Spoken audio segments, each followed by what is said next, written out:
नमस्कार, मैं हूं अभिजीत। आप है न्यूज 4 नेशन पर। बिहार में विधानसभा चुनाव है और विधानसभा चुनाव को लेकर बिहार में चुनावी तैयारी जोरों पर है।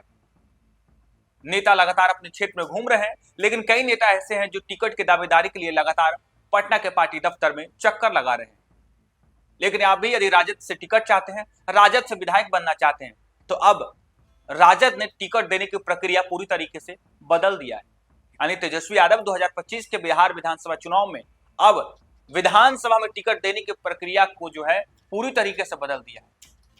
पहले जातीय आधारित जो है राजद की तरफ से टिकट दिया जाता था, यदि जो भी उम्मीदवार जिस विधानसभा चुनाव लड़ना चाहते हैं वहां पर जातीय समीकरण कैसा है इस पर पार्टी विचार करती थी, संगठन विचार करते थे और उसके बाद वहां तय किया जाता था कि उस विधानसभा में इस जाति का ये समीकरण है और उस जातीय समीकरण पर टिकट दिया जाता था। लेकिन अब तेजस्वी यादव ने उम्मीदवारों की चयन की प्रक्रिया पूरी तरीके से बदल दिया है। अब विधानसभा में राजद उसे ही टिकट देगी जिसे जनता चाहेगी। यानी तेजस्वी यादव ने एक नया मॉडल जो है वो लागू किया है और पूरी इसकी प्रक्रिया है, यानी राजद की तरफ से एक पूरी टीम होगी, सर्वे टीम होगी और वो उस विधानसभा में जाएगी जिस विधानसभा से आप टिकट चाहते हैं। और ऐसे उस विधानसभा क्षेत्र में राजद से कई ऐसे होंगे जो चुनाव लड़ना चाहते होंगे, तेजस्वी यादव से लगातार वो टिकट की मांग कर रहे होंगे। लेकिन अब तेजस्वी यादव ने संगठन के विचार और अपने सोच पर जो है टिकट नहीं देंगे। अब उनकी टीम जो है उस विधानसभा में जाएगी और सर्वे करेगी और उस सर्वे में पता चल पाएगा कि कौन से उम्मीदवार की कितना प्रभाव है और कौन से उम्मीदवार जो है उनकी जमीनी हकीकत क्या है। उसके बाद उस सर्वे टीम जो वो तय करेगी कि राजद उस अमुक व्यक्ति को टिकट दे जिस व्यक्ति का सर्वे में नाम पहले नाम आया है। और ऐसे में तेजस्वी यादव ने नई रणनीति कर देखे किस तरीके से उम्मीदवारों की चयन की प्रक्रिया जो है पूरी तरीके से बदल दिया है। बिहार विधानसभा चुनाव 2025 को देखते हुए राष्ट्रीय जनता दल ने इस बार उम्मीदवारों की चयन की प्रक्रिया में बड़ा बदलाव किया है। पहले जहां उम्मीदवारों का चयन पार्टी के संगठन और थिंक टैंक पर होता था, वहीं अब पार्टी ने इसे सर्वे आधारित मॉडल में बदल दिया है। पार्टी ने एक निजी एजेंसी को बड़े पैमाने पर सर्वे की जिम्मेदारी दी है।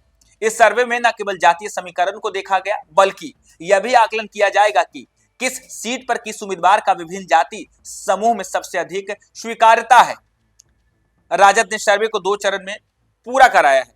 इस चरण में पहला है कि विधानसभा क्षेत्रवार जातीय स्थिति का विश्लेषण किया गया है। खास ध्यान इस बात पर दिया गया है कि किसी विशेष जाति के उम्मीदवार को अन्य जातियों के मतदाता कितनी सहजता से स्वीकार कर सकते हैं। तो यह दूसरा चरण है। प्रत्येक विधानसभा सीट के लिए 3-3 नामों की सूची बनाई गई है और इन नामों का चयन इस आधार पर किया गया है कि विभिन्न जातीय समूहों में किसकी स्वीकार्यता सबसे ज्यादा है। इस तरह राजद ने पारंपरिक जातीय समीकरण से आगे बढ़कर व्यापक जन समर्थन पर जोर दिया है। अब तक राजद ने उम्मीदवार चयन का पूरी जिम्मा तरह से संगठन पर होता था और संगठन के थिंक टैंक के पास रहता था। इच्छुक उम्मीदवार अपना बायोडाटा जमा करते थे और उस पर पार्टी के संगठन जो है विचार करके अंतिम नाम तय किया जाता था। हालांकि इस बार सर्वे आधारित मॉडल को ज्यादा महत्व दिया गया है, लेकिन बायोडाटा जमा करने की पुरानी परंपरा अभी भी बरकरार रहेगी। इससे संगठन को स्थानीय समीकरण और उम्मीदवारों की सक्रियता का अंदाजा मिल सकेगा। राजद का नया पैटर्न है कि पार्टी इस बार चुनावी तैयारी में नई सोच, आधुनिक रणनीति पर काम कर रही है। नेतृत्व का मानना है कि सर्वे आधारित चयन प्रक्रिया से उम्मीदवारों का चयन अधिक पारदर्शी से होगा। केवल जातीय आधार पर नहीं, बल्कि विस्तृत जन समर्थन वाले उम्मीदवार सामने आएंगे। चुनावी मुकाबले में पार्टी की जीत की संभावना बढ़ेगी और यह मॉडल बताता है कि राजद अब चुनावी समीकरण को सिर्फ जातीय तक सीमित नहीं रख रहा है, मतदाता आधार के विस्तार पर भी ध्यान दे रही है। राजद जातीय समीकरण को देखते हुए टिकट देती थी, यानी जिस विधानसभा क्षेत्र में जिस जाति का संख्या अधिक होती थी राजद उसे टिकट देती थी।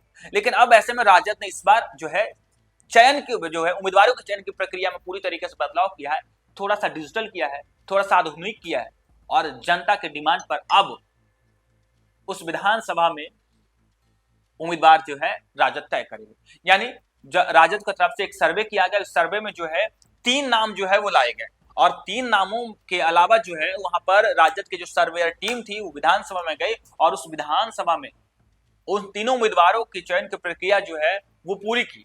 सर्वे में यह भी कहा गया कि जिस जाति से उम्मीदवार आते हैं दूसरे जाति में उनका कितना प्रभाव है, जमीनी हकीकत क्या है, पार्टी के लिए वो कैसे काम करते हैं, उनका प्रभाव कैसा है।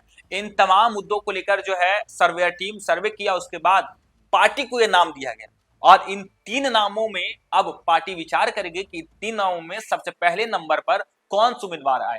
हालांकि पहले बायोडाटा दिया जाता था, बायोडाटा देने के जाने के बाद जो है पार्टी के संगठन विचार करते थे किससे टिकट दिया जाएगा, लेकिन कहा यह जा रहा है कि सर्वे के बाद भी जो 3 नाम राजद के पास आए हैं और उन 3 नामों में किससे टिकट मिलेगा, ये वो नंबर बताएगा। सर्वे के बाद जिस नंबर दिया गया है वो नंबर तय करेगा कि 3 नामों में से सबसे अधिक नंबर किस उम्मीदवारों का है।